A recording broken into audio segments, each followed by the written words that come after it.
Hello, welcome to our podcast. Nice to see you all again. Today, I am joined by Todd. He's our North American CEO. So we now have both the US and UK presence or European presence. So it's great to have you here. Thank you for having me. You're welcome. I thought today, as we're both sort of senior figures in our companies and stuff, looking out at the market in general, might be a good idea to sort of take a step back and look at some trends that are out there right now. So I was wondering if we could maybe talk a bit about this, maybe cut a few podcasts to cover off the topics. Okay. Yeah. So I know you've been writing some notes down about this. What do you think is the sort of main thing we're seeing out there in the market at the moment? So I think, talking with our partners from a product perspective, but also clients, is still around data modernization. There still is, as much as people have been migrating to the cloud and modernizing their data ecosystems, I think 70 or 80% of the work that's still out there is to modernize legacy systems. Okay. Yeah, I think we've looked on it in terms of three types of migration. So it's I have an old tool I used for work with, and I want to modernize the tool, which is, that brings some collateral changes with it as well, but swapping tools over, that's probably the easiest thing to do. Then you have people who say, well, one of my source systems is swapping. Yeah, so maybe I was running with JD Edwards as a source, and we've merged or we've done something internally, and we now want to move across to SAP. So how do I swap one source for another without an interruption to my reporting that's going on? And that's quite a juggle to get that done right. Mm-hmm. These new systems take a long time to implement, and over that period you'll have two systems running and all kinds of data flows in place. So that's the second option. And then the third option is basically saying, well, our old data platform, isn't really fit for purpose for the new world. So I need to move all my legacy warehouse across to a new one. And then, of course, some people want all three done at the same time, which is great fun. Anyways, yeah, okay. So what are you hearing in that respect? I mean, I guess, of course, we're hearing all three inquiries. All three. And like you said, do it without impacting the day-to-day business, right? So how can we be ready for the future while still making sure that we're making good decisions?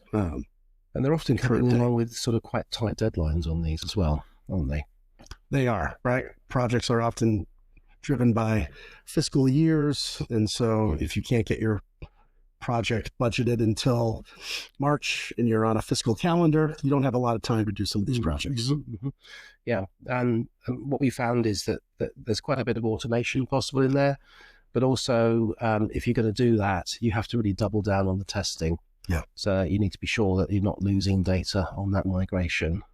And the testing, it takes the time it takes to do. Right. If you find a testing issue with data quality, it's got to be resolved. Mm-hmm. And you have thousands and thousands of data items to move very often. Yeah. So it's dividing it into work chunks and just getting on with it. I think that's what's involved.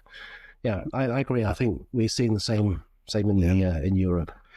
Okay. And you mentioned automation. I think, the global economic climate maybe is not where people would like it to be. And that's trended towards, hey, can you do a little bit more with less? Or how can you leverage automation to move faster and more efficiently? So I think those are trends and things that clients are asking for.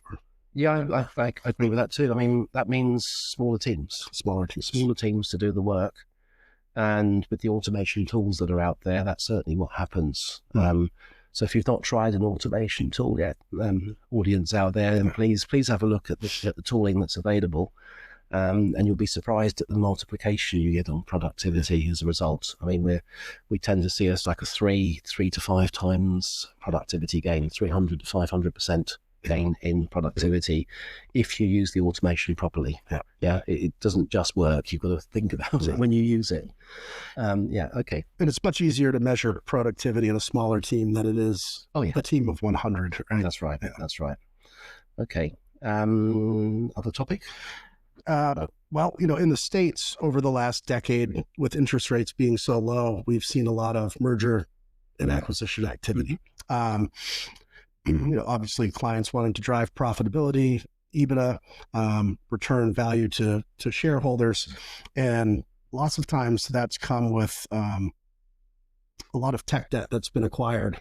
Mm-hmm. And now, clients looking to rationalize systems or build best-in-class new data and analytics platforms to support the broader portfolio of companies.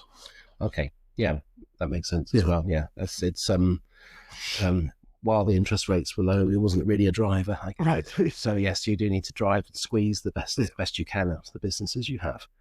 Okay, so we're seeing over here, things like AI coming up into importance, and people questioning the role of the data platform in relationship to AI.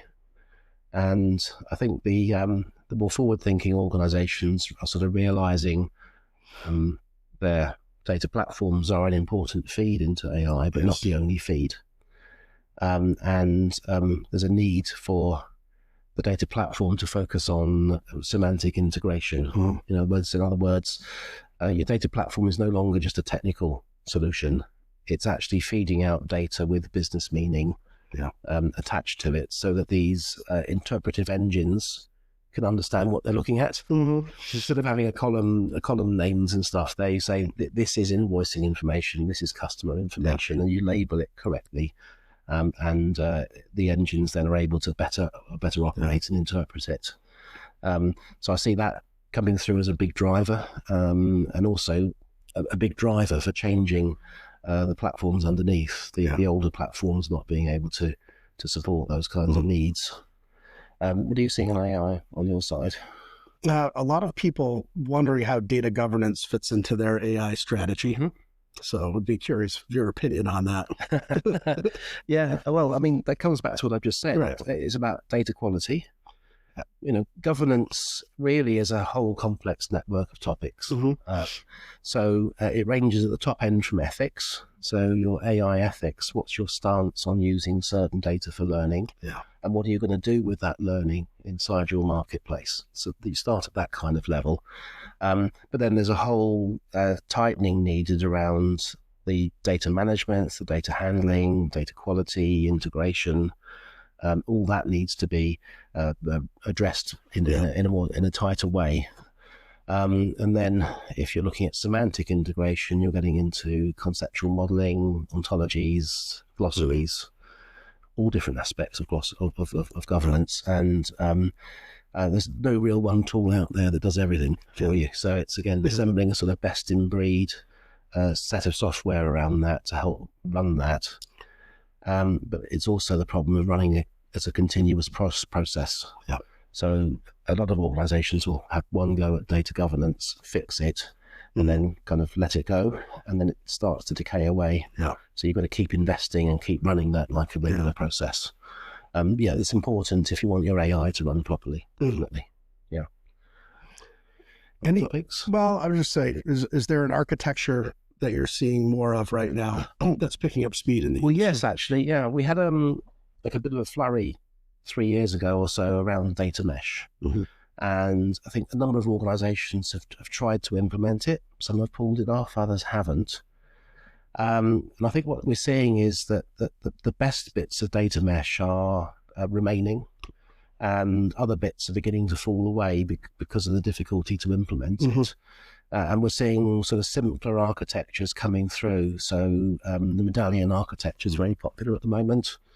And we're seeing hybrid meshes of, well, let's build a medallion, but let's have a little bit of distribution in there with different teams working on the platform. And they use some of the mesh techniques to help that distribution work.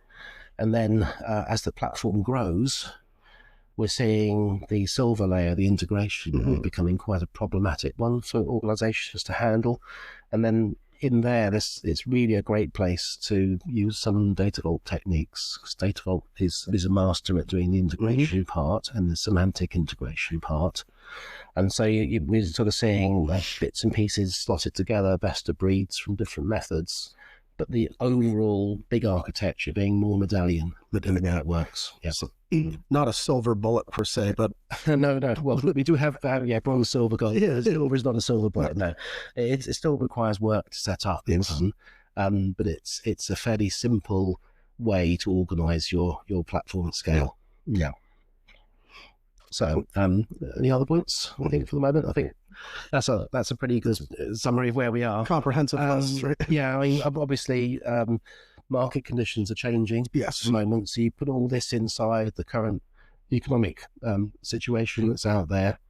I think there's always a need for IT, and you put IT to use in terms of your current business strategies. Agreed. So with more difficult market conditions, you're always looking to save money. So you're looking at cost controls, Yes. you're looking at doing more with less, all those sorts of things, which is where all these new tools are coming in from. So I think there's a bright future for data platforms inside the market as it is now. And then as we come out of whatever situation we're in into growth again, we're going to see more organizations investing in this for opening up new markets. Agreed.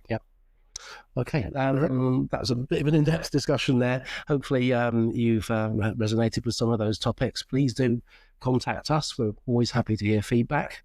Look at the links in the attached text to this podcast, and please do click on those if you're interested in joining our user group or want further information. So thank you, goodbye, and we'll see you next time. Thank you. Bye-bye.